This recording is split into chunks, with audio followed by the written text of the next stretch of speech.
وعلیکم السلام ورحمۃ اللہ وبرکاتہ۔ اللہ رب العالمین آپ کو جزائے خیر عطا فرمائے اور خیر و عافیت میں رکھے۔ آپ کا سوال تھا کہ جب نبی مکرم صلی اللہ علیہ وسلم مسجد حرام سے مسجد اقصیٰ جا رہے تھے تو موسیٰ علیہ الصلاۃ والتسلیم کو قبر میں نماز پڑھتے ہوئے دیکھے یا کوئی یہ من گھڑت واقعہ ہے؟ اس کا جواب یہ ہے کہ نہیں، یہ واقعہ بالکل درست اور صحیح ہے۔ انس بن مالک رضی اللہ عنہ بیان کرتے ہیں عن النبی صلی اللہ علیہ وسلم قال اتیت وفی روایت مررت علی موسیٰ لیلۃ اسری بی عند الکثیب الاحمر وهو قائم یصلی فی قبرہ، صحیح مسلم حدیث نمبر 2375، کہ میں موسیٰ علیہ الصلاۃ والتسلیم کے پاس آیا یا میرا گزر اسراء کی رات موسیٰ علیہ الصلاۃ والتسلیم کے پاس سے ہوا، ایک لال ٹیلے کے پاس، اور وہ اپنی قبر میں کھڑے ہو کر نماز ادا کر رہے تھے۔ یہ روایت بالکل درست اور صحیح ہے اور اس کا تعلق عالم برزخ سے ہے۔ عالم برزخ، عالم دنیا سے اس کا تعلق نہیں ہے، کیونکہ اللہ رب العالمین نے ارشاد فرمایا ہے وَمِن وَرَائِهِمْ بَرْزَخٌ إِلَى يَوْمِ يُبْعَثُونَ، موت سے لے کر دوبارہ اٹھائے جانے تک عالم برزخ ہے۔ عالم برزخ ہے جو عالم دنیا سے بالکل ہی مختلف ہے، عالم دنیا سے بالکل ہی مختلف ہے۔ اسی لیے اللہ کے رسول صلی اللہ علیہ وسلم نے راستے میں دیکھا اور پھر آسمان پر بھی دیکھا۔ عالم برزخ کے سلسلے میں ایک مومن کو اتنی ہی بات کہنی چاہیے جتنی بات اللہ کے کلام اور محمد مصطفیٰ صلی اللہ علیہ وسلم کے فرمان سے ثابت ہو۔ اپنی قیاس آرائی نہیں کرنی چاہیے۔ قیاس آرائی ہی کا نتیجہ ہے کہ مردوں کی پوجا اور پرستش ہو رہی ہے، مردوں کی دہائی دی جا رہی ہے اور زندہ رب کو فراموش کر دیا گیا ہے۔ یہاں تک کہ ایک نے کہا کہ میں نے جب بھی مانگا تو یا غوث ہی کہہ کر کے مانگا، میری زبان پر کبھی یا اللہ کا لفظ نہیں آیا۔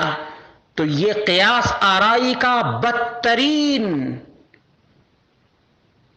نتیجہ اور بہت ہی برا رزلٹ ہے۔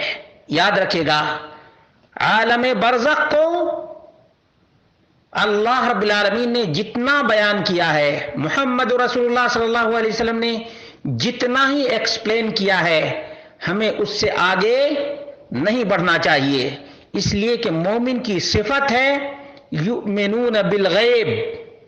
مومنوں کا ایمان کس پر ہے؟ غیب پر۔ جنت میں کیا ہے؟ اللہ نے جو کچھ بتایا آمنا وصدقنا، رسول اللہ صلی اللہ علیہ وسلم نے جو کچھ بتایا آمنا وصدقنا، یہ مومن کا شعار اور مومن کی علامت ہونی چاہیے۔ علامہ قرطبی نے اس سلسلے میں ایک بہت اہم بات لکھی ہے۔ انہوں نے کہا کہ وَهَذَا يَدُلُّ عَلَىٰ أَنَّ قَبْرَ مُوسَىٰ أَخْفَاهُ اللَّهُ تَعَالَىٰ عَنِ الْخَلْقِ، یہ اس بات کی دلیل ہے کہ اللہ رب العالمین نے موسیٰ علیہ الصلاۃ والتسلیم کی قبر کو مخلوق سے پوشیدہ رکھا ہے۔ وَلَمْ يَجْعَلْهُ مَشْهُورًا عِنْدَهُمْ، اور لوگوں کو ان کی قبر کا پتہ نہیں رکھا ہے۔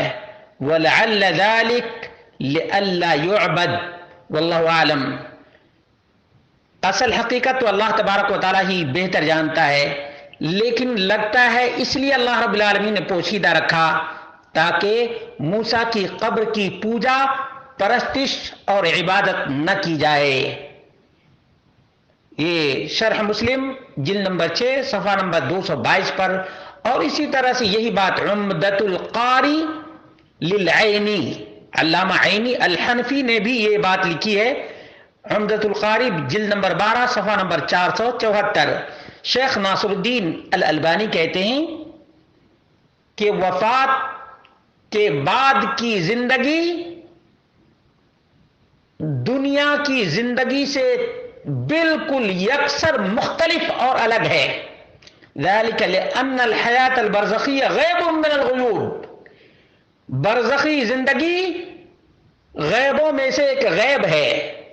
ولا يدری کنہا الا اللہ سبحانہ وتعالی، عالم برزخ اور غیب کی حقیقت کو اللہ رب العالمین کے سوا کوئی بھی نہیں جانتا ہے۔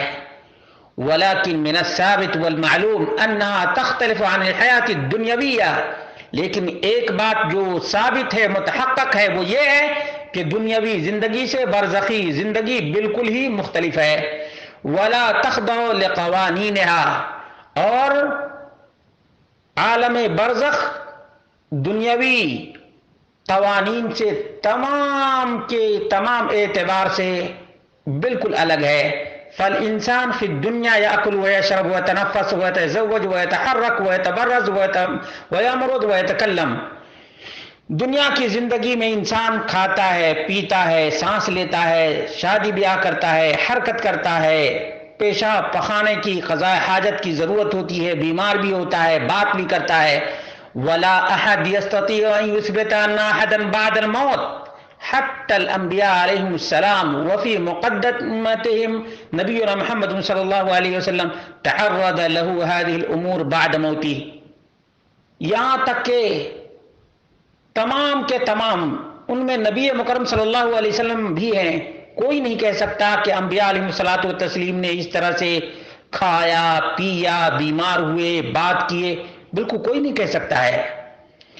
وَمِمَّا يُؤَكِّدُ هَذَا أَنَّ الصَّحَابَةَ رضی اللہ عنہم كانوا يختلفون فی مسائل کثیرہ بعد وفاتہ، اور مزید برآں یہ کہ صحابہ کرام بہت سے مسائل میں اختلاف کرتے تھے نبی کریم صلی اللہ علیہ وسلم کی وفات کے بعد، اور کسی کے دل میں یہ بات نہیں آئی کہ نبی کریم صلی اللہ علیہ وسلم سے ہی فتویٰ لے لیتے ہیں، نبی کریم صلی اللہ علیہ وسلم سے ہی فتویٰ لیتے ہیں، فیصلہ کروا لیتے ہیں، کسی کے دل میں نہیں بات آئی۔ ولم يخطر في بال احد منهم الذهاب اليه صلی اللہ علیہ وسلم في قبره ومشاورته في ذلك وسؤاله عن الصواب في هذا، لماذا؟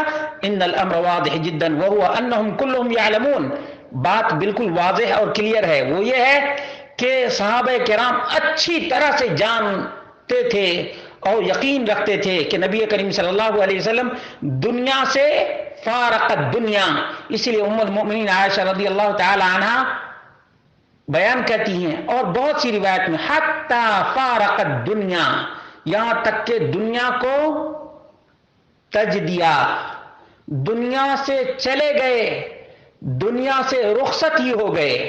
اسی لیے آپ جانتے ہیں، اس سلسلے میں آپ ایک بات یاد رکھیے گا، قبر کو کہتے ہیں فَإِنَّ الْقَبْرَ أَوَّلُ مَنَازِلِ الْآخِرَةِ، آخرت کی پہلی منزل قبر ہے، یعنی دنیا کی منزل نہیں، آخرت کی منزل یہ قبر ہے۔ یہ پوائنٹ یاد رکھیے گا اور یہ پوائنٹ بہت ہی زیادہ کام دے گا۔ بہرحال کہتے ہیں وَلَمْ تَعُدْ تَنْطَبِقُ عَلَيْهِ أَحْوَالُهَا وَنَوَامِيسُهَا فَرَسُولُ اللَّهِ صلی اللہ علیہ وسلم بعد موته حی اکمل حیاتی یحییٰ ہر انسان فی البرزخ، نبی کریم صلی اللہ علیہ وسلم کی زندگی ہو یا انبیاء علیہ الصلوۃ والتسلیم کی زندگی ہو، یہ زندگی کون سی ہے؟ برزخی زندگی ہے۔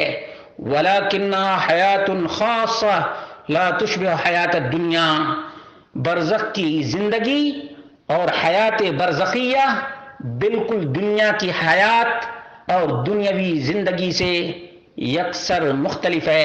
اللہ رب العالمین سے دعا کرتے ہیں کہ اللہ رب العالمین ہمیں ایمان بالغیب کو مضبوط کرنے کی توفیق عطا فرمائے، قرآن و سنت میں غیب سے متعلق جو باتیں آئی ہیں ان پر اکتفا کرنے کی توفیق عطا فرمائے، اور سب سے اہم بات وہ یہ ہے کہ اللہ رب العالمین قیاس آرائی سے عقیدے کے معاملے میں، برزخ کے معاملے میں، غیب کے معاملے میں قیاس آرائی سے ہم سب کو اپنی زبان کو، اپنے قلم کو بچانے کی توفیق عطا فرمائے، کیونکہ یہی وہ قیاس ہے جو ابلیس کو جہنم کا ایندھن بنا دیا، اور بہت سے انسانوں کو اسی قیاس نے مردہ پرست بنا دیا ہے۔